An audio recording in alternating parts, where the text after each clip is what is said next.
Good morning dear student of 11th class. विद्यार्थियों, पिछले video में हमने पढ़ा था आमाशय की संरचना तक।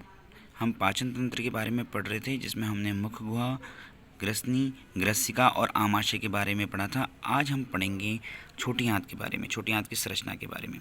तो स्टार्ट करते हैं छोटी आंत से। छोटी आंत की बात करें तो छोटी आंत अगर हम देखें मनुष्य में 5 से 6 मीटर लंबी होती है। लंबाई अगर देखें छोटी आंत की तो 5 से 6 मीटर लंबी है और इसका व्यास जो होता है वो 3 से 4 सेंटीमीटर का होता है। छोटी आंत उदर गुहा, मतलब अगर हम देखें एब्डोमिनल कैविटी की, अगर हम देखें अम्बाइकल रीजन के अंदर ये पाई जाती है, इसकी स्थिति है। ठीक है, इस आंत को हम 3 भागों में बांट सकते हैं। छोटी आंत को हमने मुख्य रूप से 3 भागों में बांटा।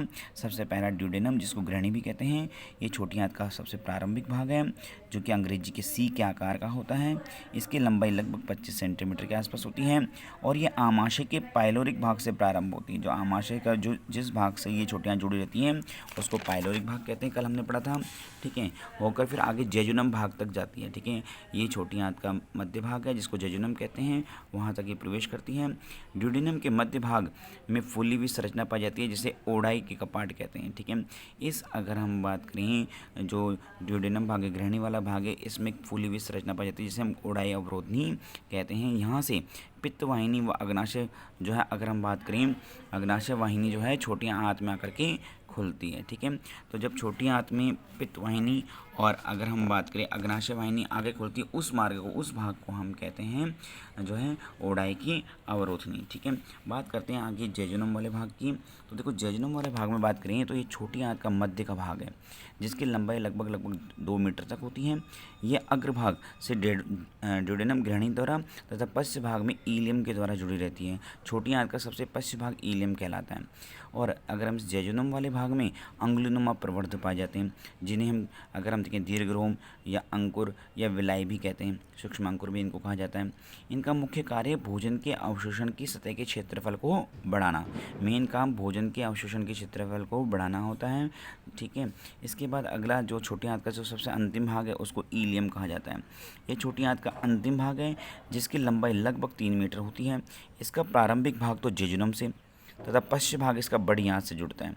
ठीक है, उसे इलियोसिकल कपाट भी कहते हैं। देखो, जहाँ पे अगर हम बात करें छोटी आंत का जो अंतिम भाग है ईलियम, अगर हम देखें बड़ी आंत के पश्चिम जो प्रारंभिक भाग से जुड़ता है तो उस जगह पे इलियोसिकल कपाट होता है। और अगर हम बात करें जिसमें लसिका कण पाए जाते हैं और इनमें पेयर पिचेस भी पाए जाते हैं। तो अगर हम बात करें ये छोटी आंत का ईलियम वाला भाग हुआ। छोटी आंत की अगर हम संरचना देखें तो इसकी संरचना 3 परतों से मिलकर बनी होती है।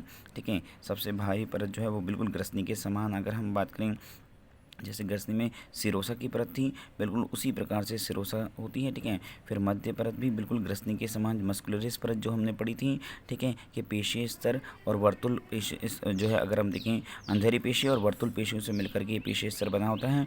और इसकी आंतरिक परत अगर हम देखें तो छोटी आंत की सब म्यूकोसा परत भी सेम होती है। अब सबसे आंतरिक परत जिसको म्यूकोसा कहते हैं, उस परत में छोटी आंत में और ग्रसनी में थोड़ा सा परिवर्तन होता है। देखो क्या होता है कि छोटी आंत की जो आंतरिक परत होती है उस पर विशेष प्रकार की कोशिकाएं पाई जाती हैं। ठीक है, जिन्हें हम एपिथेलियम कोशिकाएं कहते हैं। और इनमें श्लेष्मा की झिल्लियां पाई जाती हैं, जो भोजन की क्रमांकुचन गति में भी क्या करती हैं, सहायता करती हैं।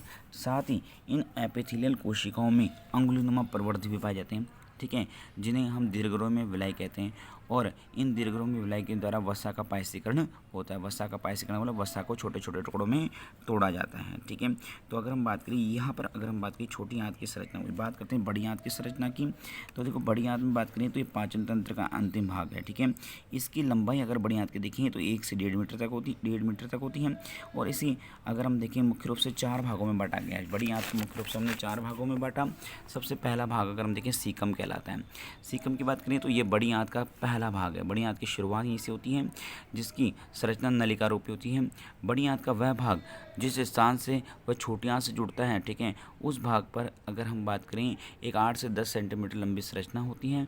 ठीक है, जो मनुष्य में एक अवशेष अंग के रूप में पाई जाती है, जिन्हें हम वर्मीफोर अपेंडिक्स कहते हैं। कृमि रूपी परिशेषिका इसको कहा जाता है, जो मनुष्य में एक अवशेषीय अंग है। अब अवशेषी अंग क्या होते हैं, ये आपने अच्छी तरह पढ़ा है कि वे अंग जो हमारे पूर्वजों में किसी समय सक्रिय थे, लेकिन आज उनका कोई काम न होने के कारण, ठीक है, वो हमारे हमारे शरीर में अवशेष मात्र के रूप में रह गए हैं उन्हें हम अवशेष अंग कहते हैं। तो ये जहाँ पर अगर हम बात करें छोटी आंत और बड़ी आंत मिलती हैं उस जगह पर एक संरचना जिसे वर्मीफोरा अपेंडिक्स कहते हैं, ठीक है, ये एक अवशेष अंग के रूप में हमारे शरीर में उपस्थित है। बात करें अगले भाग कोलन की, बड़ी आंत का जो दूसरा भाग कोलन कहलाता है। यह बड़ी आंत का सबसे बड़ा भाग है, ठीक है। इसका प्रारंभिक भाग सीकम से तथा अंतिम सिरा रेक्टम से जुड़ा रहता है, ठीक है। इस कोलन वाले भाग की अगर हम बात करें तो ये कोलन वाला भाग अगर हम देखें 4 भागों से मिलकर बना होता है, ठीक है। इसमें सबसे पहला आरोही भाग, आरोही भुजा, ठीक है, उसके बाद अनुप्रस्थ भुजा, ठीक है, उसके बाद अवरोही भुजा और फिर सिग्मोइड भुजा, ठीक है। इन 4 भागों से कोलन मिलकर बना होता है। बात करें इसके आगे रेक्टम या मलाशय, यह बड़ी आंत का फूली हुई संरचना वाला भाग होता है, ठीक है, जिसमें जल का अवशोषण के बाद शेष बचे भोजन का संग्रह होता है। मलाशय के अंदर अगर हम देखें जो भोजन के पचने के बाद जो भी अवशिष्ट रह जाता है उस सब का संग्रह जो है, मल का संग्रह जो है मलाशय में होता है। और अगर हम बात करें इसकी लंबाई लगभग 13 सेंटीमीटर के आसपास होती है। बात करें एनएस या गुदा, ये बड़ी आंत का सबसे अंतिम भाग है, इसे मलद्वार के नाम से भी जाना जाता है। इसकी लंबाई जो होती है वो 3.5 से 4 सेंटीमीटर के आसपास होती है। इसमें 2 कपाट पाए जाते हैं जो जिनमें गुदा अवरोधनी नामक पेशियां पाई जाती हैं जो कि मल विसर्जन की क्रिया को नियंत्रित करने का कार्य करती हैं, ठीक है। तो अगर हम बात करें बड़ी आंत के कार्यों की, तो बड़ी आंत के कार्यों में इसका मुख्य कार्य है भोजन में उपस्थित जल का अवशोषण करना और इसके द्वारा 90% जल का जो है अवशोषण भी किया जाता है। बड़ी आंत खनिज लवण और विटामिन के अवशोषण का कार्य करती हैं। इसके साथ साथ ही बड़ी आंत जो है बड़ी आंत में क्रमांकोचन गति पाई जाती है जिसकी सहायता से मल आगे की ओर गति करता है। बड़ी आंत में बैक्टीरिया भी पाए जाते हैं जैसे ई कोलाई, स्ट्रेप्टोकोकस एरोगेंस, ठीक है, जो कि विटामिन के और फॉलिक एसिड का संश्लेषण भी करते हैं, ठीक है। इन्हीं बैक्टीरिया द्वारा हमारे शरीर में गैसों का भी निर्माण होता है जिनमें कार्बन डाइऑक्साइड, मीथेन और हाइड्रोजन प्रमुख हैं जिन्हें समय समय पर शरीर से बाहर विसर्जित किया जाता है। सो डियर स्टूडेंट्स, तो आज हमने पढ़ा छोटी आंत और बड़ी आंत के बारे में। इसके आगे की पाचन की जो है भोजन का पाचन किस प्रकार से होता है ये हम नेक्स्ट वीडियो में देखेंगे। Thank you.